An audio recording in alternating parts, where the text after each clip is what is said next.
తండ్రి, దయగలిగిన నా దేవ, సర్వోన్నతుడైన యేసు, సర్వశక్తివంతుడా, నీకు స్తోత్రములు చెల్లించుకుంటూ ఉన్నా.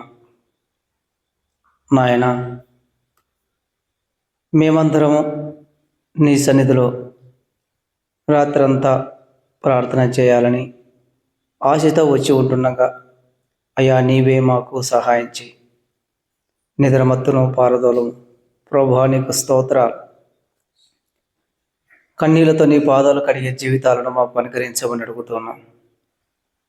మేమందరం ఎవరి కోసం ప్రార్థన చేస్తున్నామో నీవే సహాయం చేయమని అడుగుతున్నాం. పరిశుద్ధుడా, నీకు స్తోత్రాలు.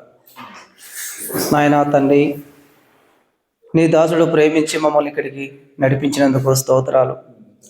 ఈ గ్రామం కోసము నాయన మేమందరము కన్నీళ్లు కార్చి, అయ్యా ఎంతమంది నీ చిత్తంలో ఉన్నారో వారినందరినీ నువ్వు రక్షించుకోమని నీ పాద సన్నిధిలో అడుగుతూ ఉన్నావు. నీవు దయగలిగిన దేవుడు, కరుణా సంపన్నమైన భగవంతుడా, నీకు స్తోత్రాలు. ఓ ప్రేమ కలిగిన తండ్రి, నీ దాసుడు ఇక్కడ నిలబడి నీ మాటలు బోధ చేస్తున్నప్పుడు అయ్యా ప్రభు తండ్రి, మా హృదయాలలో నీవు బలపరచమని అడుగుతూ ఉన్నావు. నాయన, నీవే పరలోకపు వాక్కులతో నీ దాసుల్లో నిలబడి మాట్లాడమని అడుగుతూ ఉన్నాం. ఓ ప్రేమ కలిగిన యేసు, నీకు స్తోత్రాలు.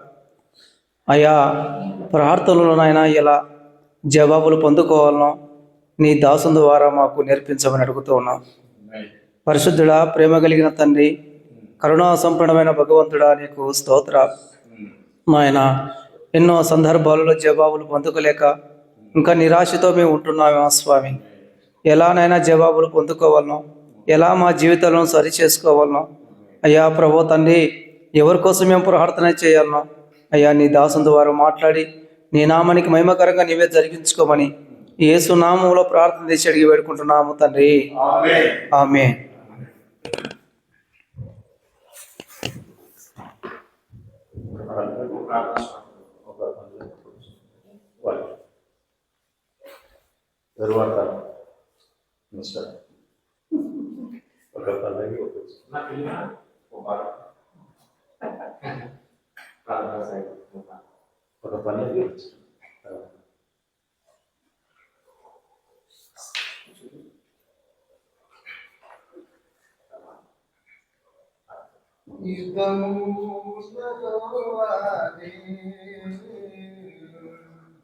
Just one.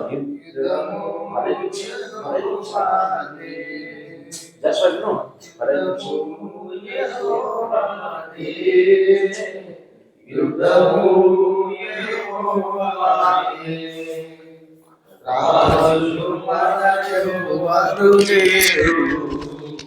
శూరులు మనకెవ్వరు లేరు, రాజులు మనకెవ్వరు లేరు.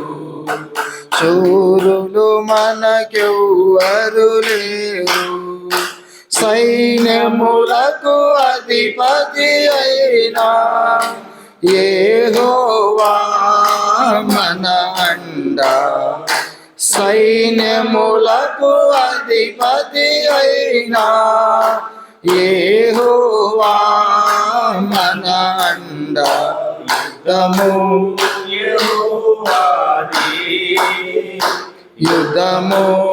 యెహోవాదే, యుద్ధము యెహోవాదే, యుద్ధము యెహోవాదే. ఎరికో గోడలు ముందున్నా, ఎర్ర సముద్రము ఎదురైనా. ఎరికో గోడలు ముందున్నా, ఎర్ర సముద్రము ఎదురైనా. అద్భుత దేవుడు మనకుండా, భయమేలా మనకింకా. అద్భుత దేవుడు మనకుండా, భయమేలా మనకింకా.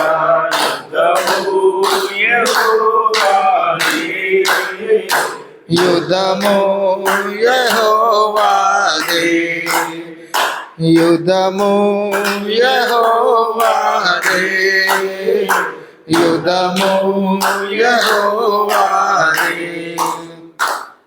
Praise the lord. జస్వంత్ ప్రార్థన చేయండి.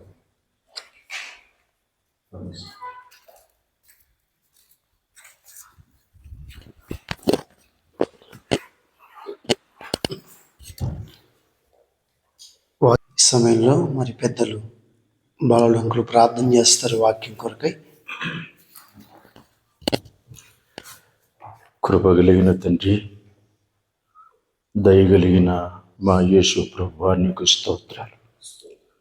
ఈ రాత్రి అంతా నీ పాదాల సన్నిధిలో ప్రార్థించడానికి సిద్ధపరిచిన ప్రతి దైవ సేవకుని పరిశుద్ధాత్మతో అభిషేకించి నీ నామము ఘనపరచబడినట్లుగా, మీ చిత్తాన్ని జరిగించి ప్రార్థించినట్లుగా మీరు సహాయం చేయమని ప్రార్థన. ఈ ప్రార్థన అనేకుల కొరకు ప్రార్థిస్తుండగా ఆశీర్వదకరంగా మార్చమని వేడుకొంచున్నాను. నీ దాసుడు నిలబడి తండ్రి, కొన్ని నిమిషాలు నీ పక్షాన నిలబడి నీ వాక్యం మాతో పంచుకొనుచుండగా మీ దాసుని ఆత్మతో అభిషేకించి మాట్లాడమని యేసు నామములో ప్రార్థిస్తున్నాం తండ్రి, ఆమేన్. దేవుని నామానికి స్తోత్రం కలుగును గాక. మరి రాత్రి కాల సమయంలో దేవుని సముఖంలో మనం అందరం కూడా ఉండటానికి దేవుడు కృప చూపించారు. ఇక్కడ దేవుడు మనతో ఉన్నారు.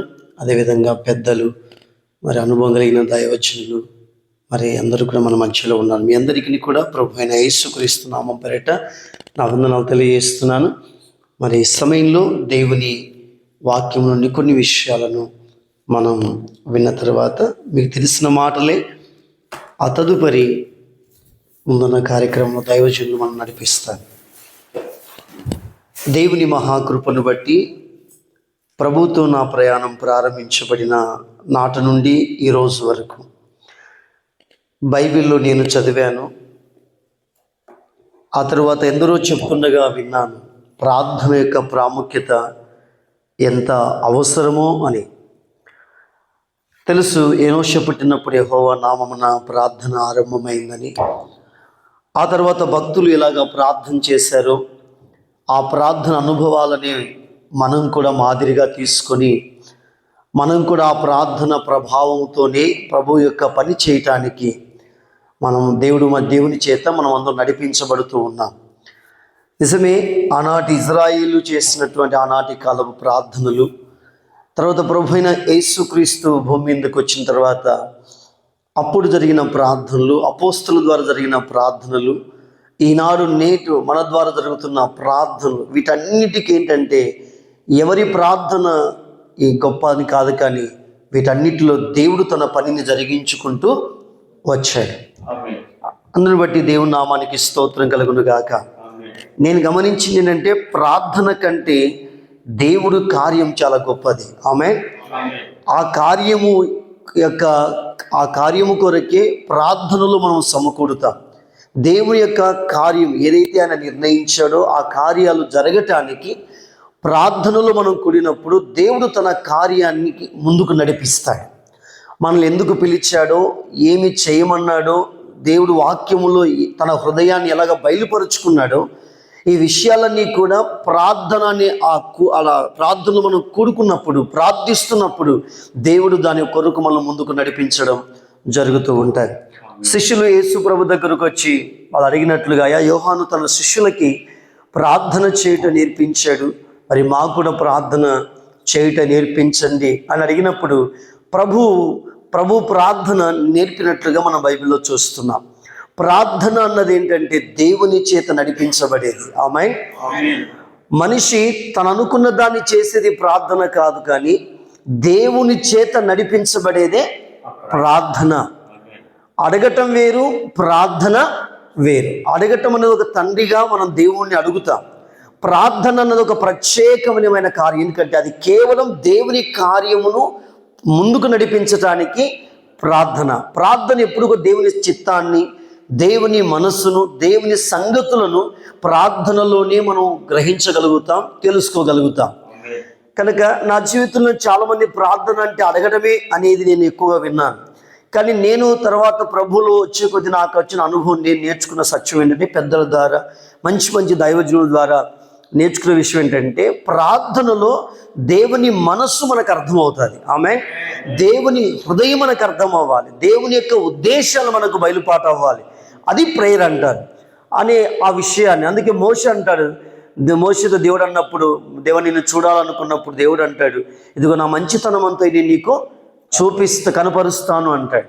కనుక దేవుని మంచితనం, దేవుడు తనకు ఏదైతే చెప్పాలనుకున్నాడో, తన మనస్సును, తన ఉద్దేశాలను, వాటిని మనం పొందుకోవడమే ప్రార్థన యొక్క ప్రతిఫలము అంటారు.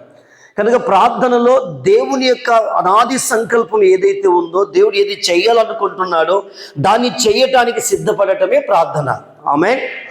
ప్రభు ఉద్దేశించిన దాన్ని చేయటానికి ఒక సైనికుడు సిద్ధపడేదే ప్రార్థన. ఆ ప్రార్థనతోనే దేవుని సంగతిని, ఉద్దేశాలను, ఆయన చిత్తాన్ని తెలుసుకొని ఆ సైనికుడు బయలుదేరతాడు. అప్పుడు దేవుడు ఆ కార్యాలను చేస్తూ ముందుకు నడిపిస్తాడు. అందుకే పరలోక ప్రార్థనలో ప్రభు యొక్క అధికారమే కనబడుతుంది. అక్కడ ప్రభు చెప్పాడు, పరలోకమందున్న మా తండ్రి ఎలా ప్రార్థించమన్నాడు అన్న విషయాన్ని మత్తయి సువార్తలో మనకు క్లారిటీగా దేవుడు చెప్పాడు. ఆ విషయాన్ని, కొన్ని విషయాలు ఆ మాట చెప్పి ఆ తర్వాత నేను కొన్ని విషయాలు ముగిస్తాను. మత్తయి సువార్త 6వ అధ్యాయం మనందరికీ తెలుసు. మరి అందరం కూడా ఆ వాక్యాన్ని తీసుకుందాం. 9వ వచనం, కాబట్టి మీరిలాగో ప్రార్థన చెయ్యుడి. చూడండి, మనం ఎలాగో ప్రార్థన చెయ్యాలో అది దేవుడు చెప్తున్నాడు. మనం అనుకున్నది చేసేది ప్రార్థన కాదు, దేవుడు నేర్పేది ప్రార్థన. ఇప్పటికి కొందరు చెప్పే మాట అంటే, ఇంకా ప్రార్థన చేయడం రాదంటారు కొందరు. పెద్ద పెద్ద భక్తులందరూ కూడా, అయ్యా ఇంకా నాకు ప్రార్థన చేయడం ఎందుకు? వాళ్ళు అబద్ధం ఆడుతున్నారనే, లేకపోతే డైలాగ్ కొడుతున్నారనే. ఎందుకు ప్రార్థన రాదంటున్నారు వాళ్ళు రాదని ఎందుకంటే, ప్రార్థన అన్నది ప్రతిరోజు దేవుని చేత నడిపించబడేది. అది నాకొచ్చని చేసేది కాదు.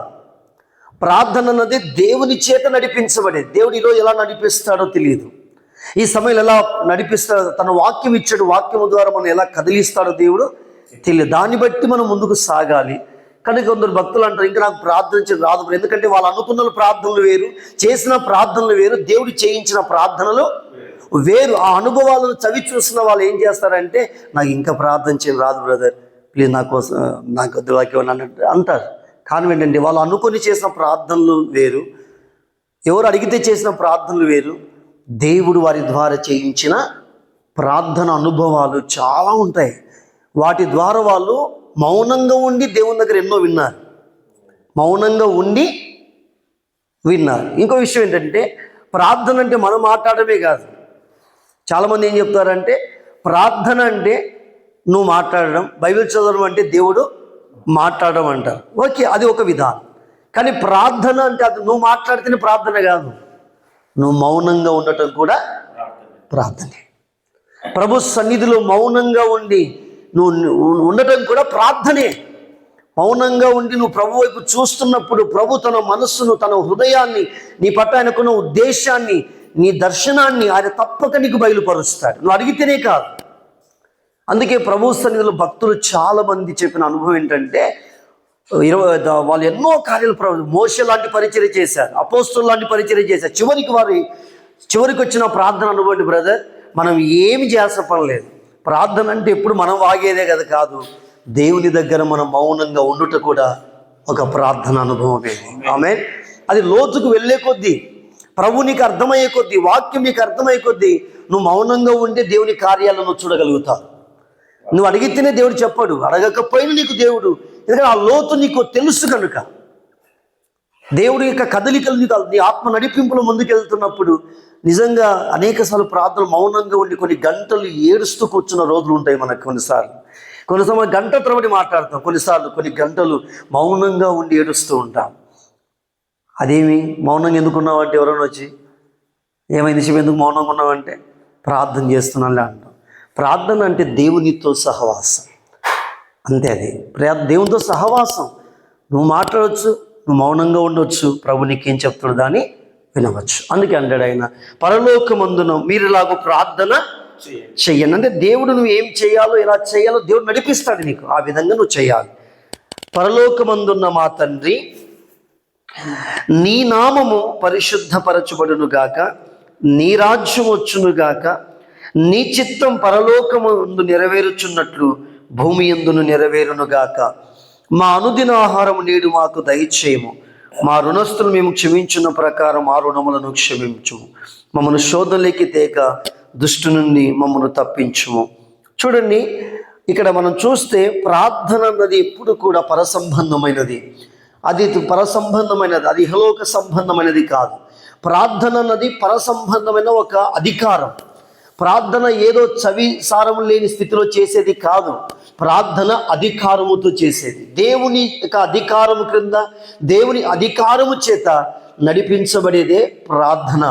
కనుక ప్రార్థన అంటే ఏదో మనం ఏదో చిన్నగా ఏదో 4 మాటలతో ఏదో సర్దుపట్టుకొని చేసేది కాదు.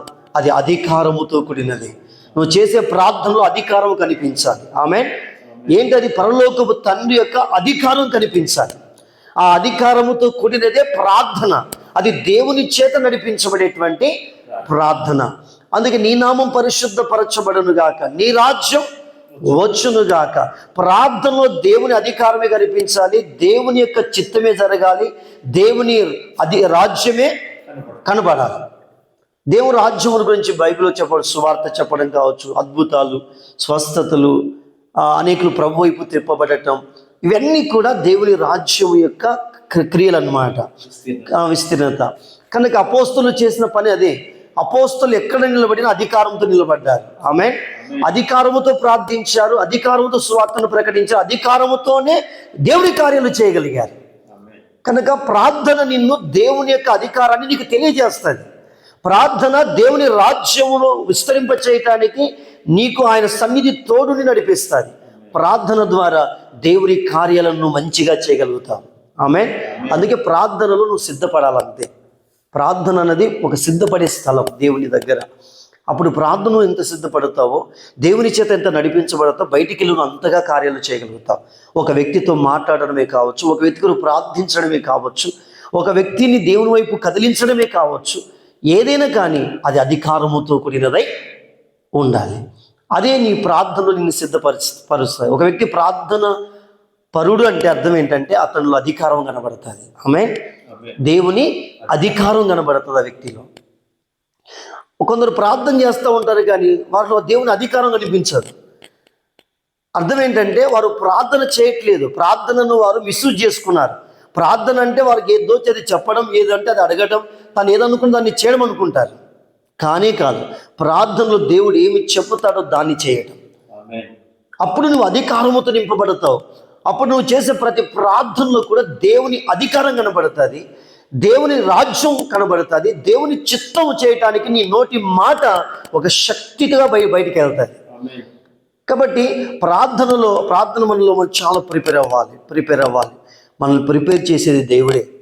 కాబట్టి ప్రార్థనలో చాలాసార్లు మనం మౌనంగా ఉండి ప్రభు ఏం చెబుతాడు వినడం కూడా చాలా ప్రాముఖ్యమని నేను ఆ విషయం ప్రేమ తెలియజేస్తున్నాను. ఆయన రాజ్యం రావాలి, ఆయన చిత్తమే జరగాలి. ఏంటి ఆయన చిత్తం? ప్రజలు దేవుని వైపు తిప్పబడాలి, చీకట్లో ఉన్నవారు వెలుగులోకి రావాలి, మరణాల జీవంలోకి రావాలి. అది దేవుని చిత్తం. మృతులు లేగాలి, అద్భుతాలు జరగాలి, ప్రజలు పశ్చాత్తాపడాలి, ప్రజలు మనోనేత్ర తెరవబడాలి. ఇవన్నీ జరగాలంటే ప్రార్థనలో దేవుని స్వరాన్ని మనం వినే అనుభవంలోకి వెళ్తే ఇవన్నీ ఇవన్నీ కూడా జరుగుతాయి. ఈ మధ్య నేను కొన్ని సంవత్సరాల కిందట ఒక ఇంటికి వెళ్తే వాళ్ళు నిలబడి అందరం ప్రార్థన చేస్తూ ఉన్నాం. అకస్మాత్తుగా ఒక ఇంట్లో 4 మందికి పరిశుద్ధాత్ముడు దిగి రావటం. వారు పరిశుద్ధాత్మ పొందిన తర్వాత ఆ పక్కలో ఒక తమ్ముడు ఉన్నాడు, వాళ్ళ తమ్ముడే. అబ్బాయి దేవుణ్ణి అంగీకరించలేదు. వీళ్ళు హిందూసే కానీ వారు చర్చికి వెళ్తారు. ఈ అబ్బాయి దేవుడు అంటే అసలు గిట్టదు. ఎవరు చేయబెట్టలే, ఎవరేం చేయలే, వాళ్ళు ఏంటి అలా పొందుకొని అలా శక్తితో నింపబడి అన్ని భాషలు మాట్లాడుతున్నారు ఏంటని అది చూశాడు ఆ బ్రదర్. అంతే చూసిన ఆ వ్యక్తి ఇది నిజంగా దేవుని కార్యమే అని అతని మనసుకు తెలిసిపోయింది. ఇప్పుడు ఆ వ్యక్తి మారి ఒక బలమైన దైవజనుడు అయినాడు. హైదరాబాద్లో ఒక ప్రభావితమైన సాక్షిగా వాడబడుతున్నాడు. నేను ఈ మధ్య కలిసి అడిగాను, బ్రదర్ ఏంటి ఎలా ఉన్నారంటే, హైదరాబాద్ మంచిగా ఇక్కడ ఉన్నాను, సేవలో ఉన్నాను, చాలా దేశాలు కూడా వెళ్ళాడు ఆ బ్రదర్. అతడు ఇచ్చిన సాక్ష్యం నాకు ఈ మధ్య మీరు ఒకసారి మా ఇంటికి వచ్చారు, మీరే ప్రార్థన చేస్తూ ఉన్నారు, దేవుని ఆత్మ ఆ వదిన అన్న మీద దిగరావడం నేను చూశాను. అది అందరూ మాయ అని చెప్పేవాళ్ళు, కానీ ఆ రోజు నేను ఒప్పించబడ్డాను. తర్వాత ప్రభు వైపు తిరిగాను. ఈరోజు దేవుడు నన్ను తన మహిమ కొరకు వాడుకుంటున్నాడు. నువ్వు చిన్నగా చేసావా, గట్టి అధికారముతో చేయాలి. ప్రభువు నిన్ను ఏ అధికారంతో నియమించాడో అదే అధికారం పనిచేయాలి. నువ్వు నిలబడిన చోట నువ్వు మాట్లాడినా, ప్రార్థించినా, ఆరాధించినా, ప్రకటించినా దేవుని అధికారమే నీ ద్వారా పని చేయాలంటే ప్రార్థనలో నువ్వు దైవస్వరాన్ని వినే అనుభవం నీకు ఉండాలి. ప్రభు ఏం చెబుతాడో దాన్ని మనం నింపుకుంటే ఆటోమేటిక్గా ఆత్మదేవుడి నిన్ను ఆ పని కొరకు అధికారముతో వాడుకుంటాడు. అక్కడ మానవుదిన ఆహారం నేను కొంచెం మనకు అవసరాలు కొంచెం చిన్నవే, శోధన కీడును తప్పించుము, ఇవన్నీ దేవుడు చేయగలిగిన వాడు. అవన్నీ కూడా మొదట మనం ఆయన అధికారాన్ని ప్రజలకు చూపించాలి. ఆ అధికారం బయలుపడాలి అంటే అపోస్తులు ఎలా చేశారంటే ఆ ఒక్క మాట చెప్పి, అపోస్తుల కార్యాల గ్రంథం ఇది చాలా ప్రాముఖ్యమైనది. దేవుని అధికారం బయలుపరచబడాలి అంటే అపోస్తుల కార్యం 1వ అధ్యాయము 14వ వచనం 12 నుంచి ఉంటుంది అక్కడ. కానీ మీకు సేవకులు కనుక వీరందరూ వీరితో కూడా కొందరు స్త్రీలను యేసు తల్లి అయిన మరియు ఆయన సహోదరులను. చూడండి, ఈ పదం చాలా ప్రాముఖ్యమైనది. దేవుని అధికారము, దేవుని రాజ్యము, దేవుని చిత్తము నీ ద్వారా బయలుపాటు జరగాలి అంటే ఏక మనస్సుతో ఎడతెగక ప్రార్థన చేయుచుండేది. చూడండి, ప్రార్థన కంటే ముఖ్యం ముందు ఏంటంటే ఏక మనస్సు. ఈ ఏక మనస్సు నువ్వు నేను అనుకుంటే వచ్చేది కాదు. నువ్వు నేను ప్రార్థిస్తే దేవుడు అనుగ్రహించేది. అక్కడ రాయబడిన మాట, వారు ఏక మనస్సుతో కూడి ఎడతెగక. ఎలా సాధ్యమైంది ఎడతెగక ప్రార్థన చేయడం అంటే, నా మైండ్ ఒక రకంగా, నీ మైండ్ ఒక రకంగా, అది నువ్వు ఎన్ని రాత్రులు గడిపినా కానీ అది మనకు సంతృప్తినిస్తుందేమో, కానీ దేవుని అధికారం బయలుపాటు జరగదు. ప్రజలు దేవుని వైపు తిప్పబడటం, దేవుని పని జరగటం మాత్రం జరగదు. ఎన్నాళ్ళు చేసింది. ఇక్కడ రాయబడిన మాట ఏక మనస్సు అన్నది చాలా ప్రాముఖ్యం. నేను చాలాసార్లు గమనించాను, ఎన్నో మీటింగ్స్లో గమనించాను, ఎన్నో ఇలాంటి ప్రోగ్రాం. ఏక మనస్సు లేని చోట ఎన్ని కార్యాలు జరిగినాయో కానీ దేవుని కార్యం జరగదంతే. అన్నీ జరుగుతాయి, ప్రార్థన జరుగుతుంది, బైబిల్ వాక్యం చెప్పొచ్చు, పాటలు పాడవచ్చు, అన్ని మీటింగ్స్ ఎబ్బరసంగా జరుగుతాయి. కానీ దేవుని కార్యం జరగటం నేను చూడలేకపోయాను. కొన్నిసార్లు గ్రౌండ్లో కూర్చొని ఏడ్చి రోధించిన రోజులు ఉన్నాయి నాకు కొన్నిసార్లు. ప్రభా, ఏంటి ఇంత మీటింగ్, నీ లక్షలు ఖర్చు పెట్టారు కానీ నీ కార్యం జరగకపోతే ప్రజలు ఎలాగా వట్టిగా వెళ్ళిపోతున్నారండి అని కొన్నిసార్లు నాకు తెలియకుండా నేను అలా ఏడుస్తూ కూర్చునేవాడిని. నేను కొన్నిసార్లు చిన్న గుంపే, 2-3 ఏక మనసుతో కూడుకుంటే వారు నిజంగా దేవుని సన్నిధి అక్కడ దిగి రావటం నేను చూశాను. అసలు వారు దేవుని యొక్క స్వరం వినటం నేను చూశాను. నేను వాళ్ళ మధ్యలో ఆయన స్వరం వినటం నేను చూశాను. ఎన్నో అనుభూతులు నేను ఆ లైఫ్లో మార్పులు వచ్చినాయి. నేను మొదట చేసిన సేవ 5 సంవత్సరాలు మొదట్లో చేసే సేవ అంతా తప్పుడు సేవ చేశాను. తర్వాత అర్థమైంది, నాకంత దేవుని ఉగ్రతకు నేను మొదటి పాత్రనేమో అనిపించింది. సేవకునని చెప్పి ఏది చెప్తే అది చెబుతాను అనుకుంటే కుదరదు. దేవుని సేవకులుగా దేవుని అధికారమే మన ద్వారా పని చేయాలి తప్ప మన అధికారం ఎక్కడ పని చేయకూడదు. అది ప్రార్థన పరునికున్నటువంటి ఐడెంటిటీ. ఒక నిజమైన ప్రార్థన పరుడు, దేవునితో నడిచే వ్యక్తికున్న ఐడెంటిటీ ఏంటంటే అతడు మంచి ప్రార్థన పరుడైతే అతని ద్వారా దేవుని అధికారమే పనిచేస్తాడు. తన ఓన్ అధికారం అతని ద్వారా పనిచేస్తుందంటే అతడు ప్రార్థించినా అతడు ఏమన్నా చేసుకొని గాక అతని ద్వారా దేవుని కార్యాలు జరగవు. కాబట్టి దేవుని అధికారమే నీ ద్వారా ఎప్పుడు కూడా వెల్లడి అవుతూనే ఉండాలి. దాని కొరకే మనం ప్రార్థన చేయాలి. ఏక మనస్సు ఎప్పుడు వస్తుందంటే బైబిల్ వాక్యం సెలవిస్తుంది, మనమందరం కూడా దేవుని మాటకు విధేయత చూపినప్పుడే. మనందరం ఒకే ఆత్మను కలిగిన వారము మన మనస్సు నిలుపబడినప్పుడు దేవుడే మనం నడిపిస్తాడు.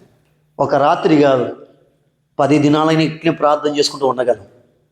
దేవుని ఆత్మతో మనం ఐక్యపరచబడితే ఎన్ని గంటలైనా ఎన్ని రోజులైనా దేవుని కంట్రోల్లో, ఆత్మదేవుని స్వాధీనంలో మనం ఎన్ని గంటలనే ప్రార్థన చేయగలుగుతాం. ఏక మనసు లేకపోతే ఇంపాసిబుల్, చేయలేం, అది మన వల్ల కాదు. అందుకే వారు ఏక మనస్సు కలిగి ఉన్నప్పుడు ఎడతెగక ప్రార్థన చేయగలిగారంట. అదే మాట, అదే అపోస్తలుల చివరి మాట చదివి ప్రార్థన చేయ మీకు దైవజనులకు అప్పగిస్తాను. 4వ అధ్యాయం మనం చూస్తే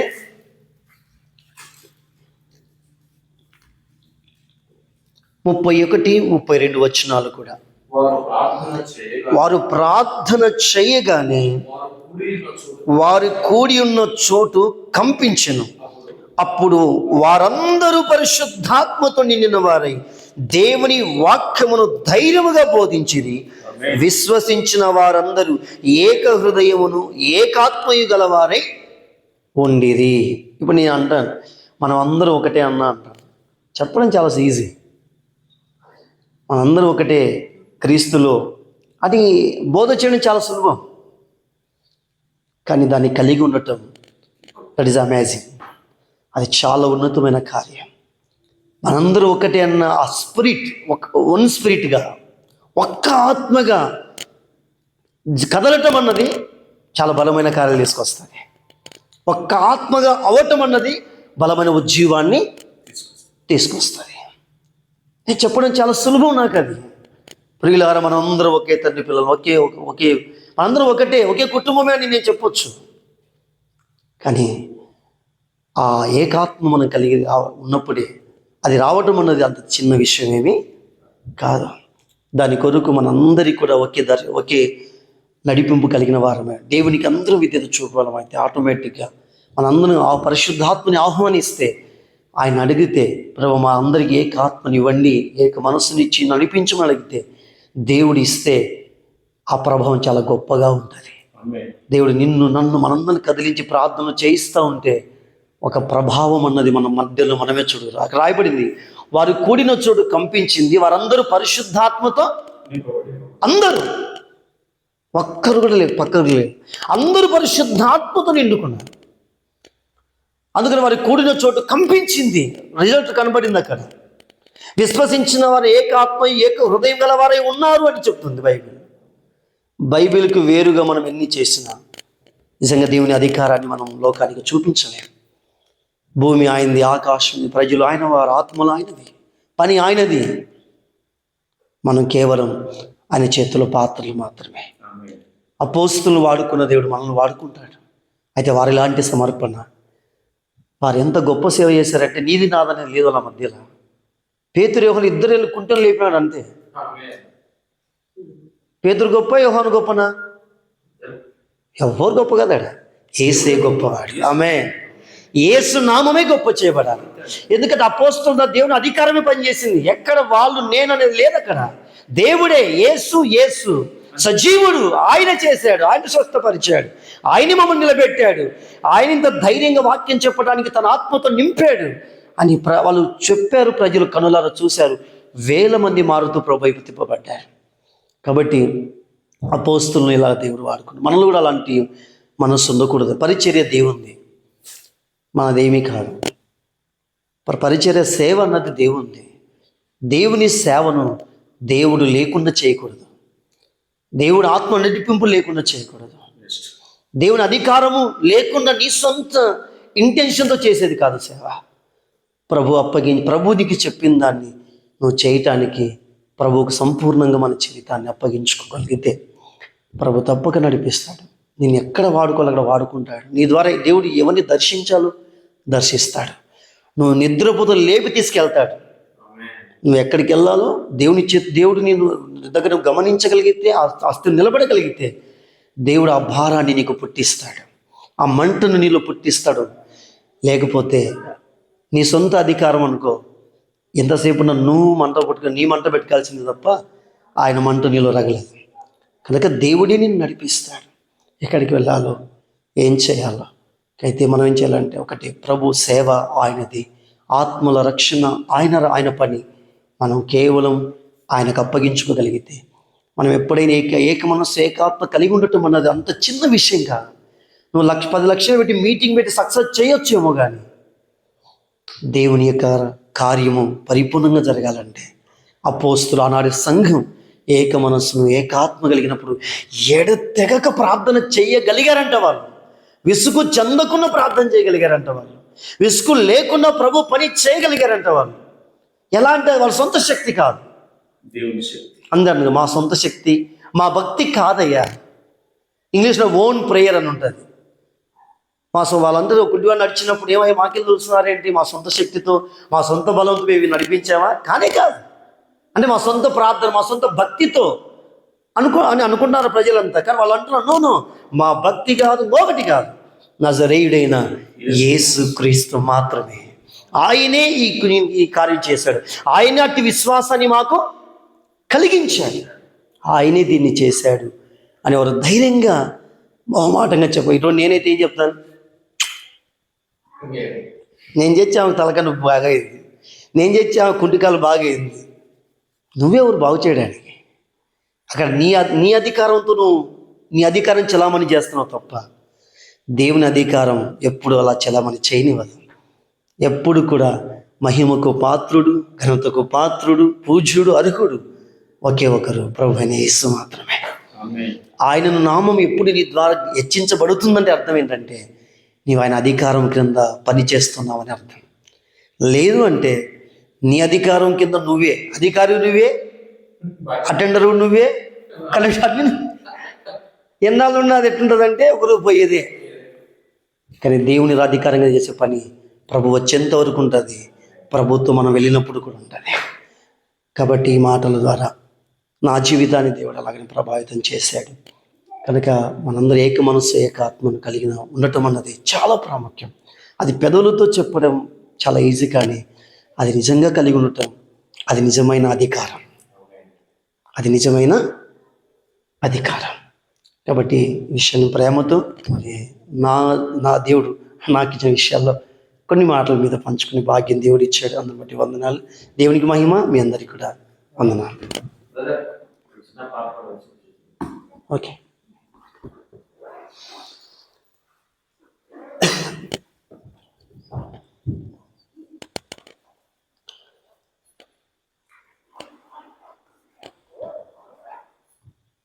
అందరు లేచిన పడదాం. ఒక్క నిమిషం దేవుడు లేచిన పడదాం. ప్రభు మన మధ్యలో ఉన్నాడు. మనం నమ్ముదాం ఈ సత్యాన్ని. దేవుడు ఆత్మస్వరూపిగా మన మధ్యలో ఉన్నాడు. ఆనాడు భక్తులను దేవుడు ఎలా నడిపించాడు. వాళ్ళు మరుగైపోయారు. దేవుని అధికారమే వారి ద్వారా బయలుపరచబడింది. వారు ఎన్నో సంఘాలు, ఎన్నో ఆత్మను సంపాదించారు. వారు దేవుని పనిని దేవుని అధికారము కింద చేసి, ఇదిగో మేము నిమిత్త మాత్రులం, ఇదిగో ఆయనే దీన్ని చేశాడు అని వారు చెప్పగలిగారు. ఈరోజు మనం ఆ విధంగా చెప్పగలమా? లేదు, నేను చేశాను దీన్ని అని చెప్తాం. కానీ దేవుడే దీన్ని చేశాడని పెదవులతో చెప్పడం కాదు, కానీ దేవుడు చాలా నమ్మదగినవాడు. ఆయన మనల్ని నమ్మాడు. ఎందుకు తెలుసా? ఆయన చెప్పింది మనం చేస్తాము అని. ఆయన చెప్పింది చేయాలంటే మనం ప్రార్థనలో మౌనంగా కనిపెట్టాలి అనేకసార్లు. ఆ తదుపరి ప్రభుతో ఏకమవ్వాలి. మనం, ప్రభువా నువ్వు ఏమి చెప్పాలనుకున్నది మాకు చెప్పండి, మమ్మల్ని నడిపించండి అని మనం దేవునికి అప్పగించుకోవాలి. మూడవది, దేవుడు ఏక మనస్సు, ఆయనతో, ఆయన దర్శనానికి, ప్రభు వాక్యానికి మనం ఏకీభవించాలి. అప్పుడే ప్రభు యొక్క పని జరుగుతుంది. ప్రభు నిన్ను ఎలా వాడుకోవాలో వాడుకుంటాడు. నువ్వున్న ప్రాంతం దేవుని చేత కదిలించబడుతుంది. దేవుడు దాన్ని చేయగలడు. ఏలియా ప్రార్థింపగ పొందిన శక్తి నేను ప్రార్థింపగ దయచేయుమా. ప్రార్థించి నిన్ను చేరు భాగ్యమేయుమా. ప్రార్థించి నిన్ను చేరే భాగ్యమేయుమా. నిరంతరం ప్రార్థింప కృపనీయుమా. నిరంతరం ప్రార్థింప కృపనీయుమా. ప్రార్థన శక్తి నాకు కావాలయ్యా. నీ పరలోక అభిషేకం కావాలయ్యా. ప్రార్థన శక్తి నాకు కావాలయ్యా. నీ పరలోక అభిషేకం కావాలయ్యా. యేసయ్యా కావాలయ్యా. నీ ఆత్మ అభిషేకం కావాలయ్యా. యేసయ్యా కావాలయ్యా. నీ ఆత్మ అభిషేకం కావాలయ్యా.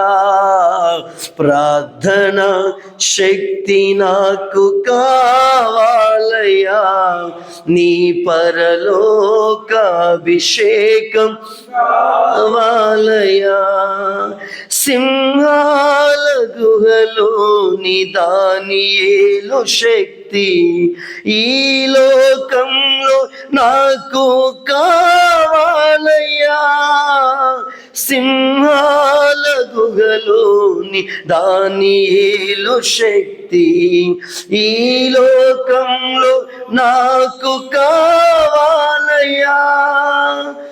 నీతో నడిచే వరమీయుమా, నీతో నడిచే వరమీయుమా. నీ సిలువను మోసే కృపణీయుమా, నీ సిలువను మోసే కృపణీయుమా. ప్రార్థనా శక్తి నాకు ప్రియ పరిశుద్ధాత్ముడు మమ్మల్ని అభిషేకించండి అయ్యా. నీ పరలోక అభిషేకం కావాలయ్యా. ప్రార్థన నీ శక్తి మాకు కావాలి ప్రభా. అలయ్యా నీ పరలోక అభిషేకం కావాలయ్యా. పేతురు ప్రార్థింపగ నీ ఆత్మను దింపితివి, నే పాడు చోటెల్లా దిగిరా దేవా. పేతురు ప్రార్థింపగ నీ ఆత్మను దింపితివి, నే పాడు చోటెల్లా దిగిరా దేవా. చిన్న వయస్సులో అభిషేకించిన ఇర్మియావల్ చిన్న దేవా మమ్మల్ని అభిషేకించయ్యా. ఈ చిన్నవాడిని అభిషేకించు, ఈ చిన్న గుంపును అభిషేకించు. ప్రార్థనా శక్తి నాకు కావాలయ్యా. నీ పరలోక thank you Holy Spirit of God. అలయ్యా ప్రార్థన శక్తి నాకు కావాలయ్యా. నీ పరలోక అభిషేకం కావాలయ్యా. యేసయ్యా కావాలయ్యా. నీ ఆత్మ అభిషేకం నీ చిత్తానుసారంగా ప్రార్థించడానికి ప్రభా సయ్యా కావాలయ్యా. నీ ఆత్మ అభిషేకం కావాలయ్యా. ప్రార్థన శక్తి నాకు కావాలయ్యా. నీ పరలోక అభిషేకం కావాలయ్యా. నేను అనుకున్న ప్రార్థన కాదు, ప్రభు ఆత్మ ద్వారా ప్రభు చిత్తానుసారంగా చేయవలసిన ప్రార్థన. వితౌట్ హోలీ స్పిరిట్ ప్రియ పరిశుద్ధాత్ముడు లేకుండా నీవు నేను చేసే ప్రార్థనలు అవి ఏమాత్రం ప్రభావాన్ని తీసుకొని రాలేవు ఈ లోకములో. అందుకే దేవుని వాక్యముస్తరు ఎందరు దేవుని ఆత్మచేత నడిపించబడుదురో వారే దేవుని కుమారుల అధికారాన్ని చూపించగలుగుతారు ఈ ప్రపంచానికి. Power of the Holy Spirit of God. I am nothing, Lord. I am nothing. My own strength, my own knowledge, my own goodness, nothing, Lord, nothing.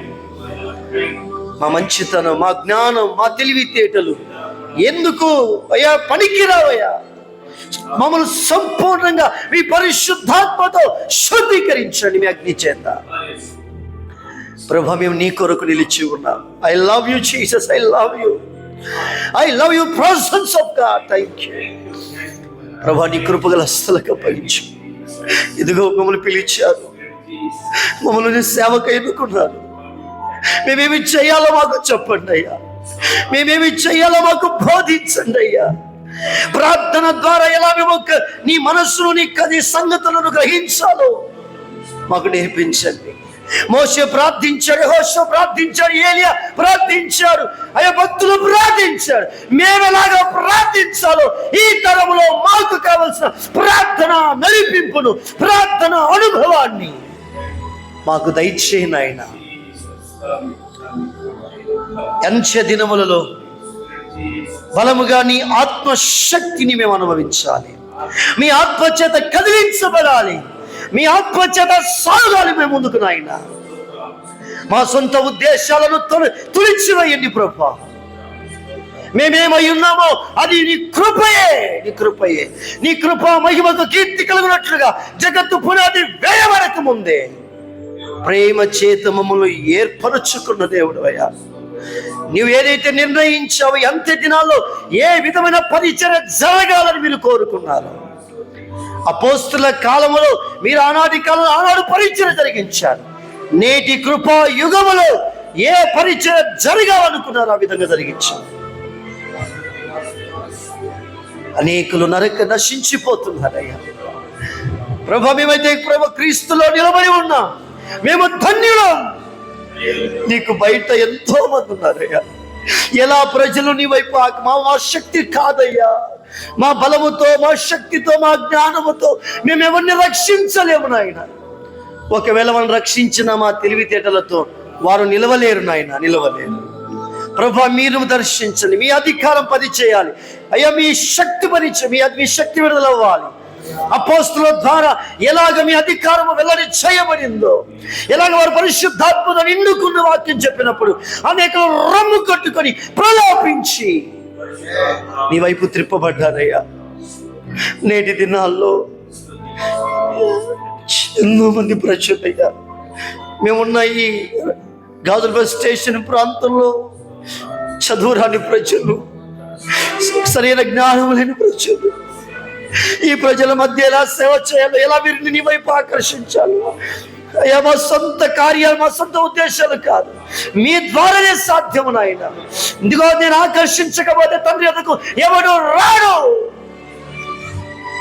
ప్రభా ఈ ప్రాంతాన్ని జ్ఞాపకం చేసుకున్నాయన, ఏ ఒక్కరు రక్షించిపోకూడదయ్యా. ఈ ప్రాంతం ఇది కనికరము దిగి రావాలి ప్రభా. అయ్యా నీ కృప దిగి రావాలి ప్రాంతం ఇందుకి. ఈ ప్రజలకు విడుదల రావాలి, చీకటిలో నుండి వెలుగులోకి రావాలి ప్రజలు నాయన. అది మా బలముతో జరగదు, మా జ్ఞానముతో జరగదు, మా తెలివితేటలు జరగదు, మేమన్నా మీటింగ్లు పెట్టినా జరగదు. నీవు నడిపిస్తే ఏదైనా జరుగుతుందయ్యా. నీ నడిపింపు దయచేవి సేవకునికి నాయన. అయ్యా మీ సేవకుని మీ ఆత్మ ద్వారా కదిలించండి నాయన. దేని నిమిత్తం ప్రార్థించాలో, ఎవరి కొరకు ప్రార్థించాలో, ఎలాగో ప్రార్థించాలో, ఏమని ప్రార్థించాలో మాటలతో పదములతో సహా అయ్యా నీ ఆత్మ ద్వారా కదిలించబడాలి. అపోస్తలులు మీ అగ్ని చేత తాకబడినప్పుడు వారు అగ్ని నాలుకలు విభాగించబడి ఒక్కరి కింద రాలగా ఉచ్చరింప శక్యము కాని మూలలతో పరిశుద్ధాత్ముని మాటలు వారు పలుకుతూ ప్రార్థన చేయగా అనేకులు నీ వైపు త్రిప్పబడ్డారు. అనేకులు మిమ్మల్ని అంగీకరించగలిగారు. మా మాటలు రద్దు చేయండి ప్రభా. మీ పరిశుద్ధాత్మ అగ్నితో కూడిన మాటలే మా నోట నుండి బయలు వెళ్ళాలి ప్రార్థనలు నాయన.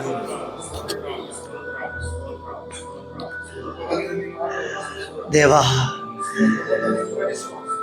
ఒకే ఒక జీవితం మాకు ఇచ్చారయ్యా. నమ్మకంగా నీ కొరకు బ్రతికే భాగ్యం ఇవ్వండి.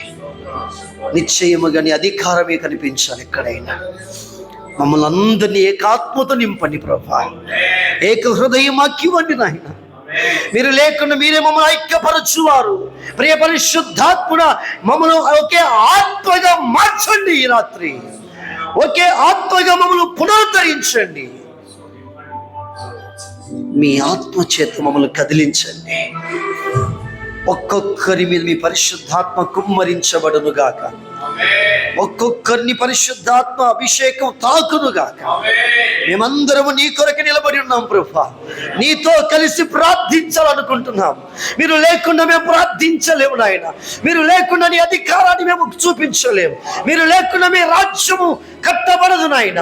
మీరు లేకుండా మీ చిత్తం మేము చేయలేము. మీతో కలిసి బ్రతకాలనుకుంటున్నాం అయ్యా. మీతో కలిసి నడవాలనుకుంటున్నాం. మీతో కూడా ప్రయాణించాలనుకుంటున్నాం. మా సొంత మా సొంత అయ్యా మార్గాలు రద్దు చేయండి రాత్రి. మమ్మల్ని నీ మార్గములు నడిపించండి. యేసుతో టీవీగా మేము వెళ్ళడాలని ఇష్టపడుతున్నాం. ప్రభా మీకు వందనాలు. ఒక్కొక్కరి మీద మీ ఆత్మను కుమరించి ఈ రాత్రి పరిశుద్ధాత్ముడ యేసును మహిమపరచడానికి ఇదిగో మమ్మల్ని మేమందరితో ఏకమవుతున్నాం. మమ్మల్ని అందరినీ మీరు నడిపించమని మీకే మహిమ చెల్లిస్తూ మీ అధికారానికి మమ్మల్ని అప్పగించుకుంటాం. మా ఆత్మ ప్రాణ దేహాలను మీకు అప్పగిస్తూ మన ప్రభు రక్షకుడునైనా యేసు అధికారము ఈ నామంలో ప్రార్థించి మమ్మల్ని మీ అధికారానికి సమర్పించుకొనుచున్నాము తండ్రి. ఆమేన్.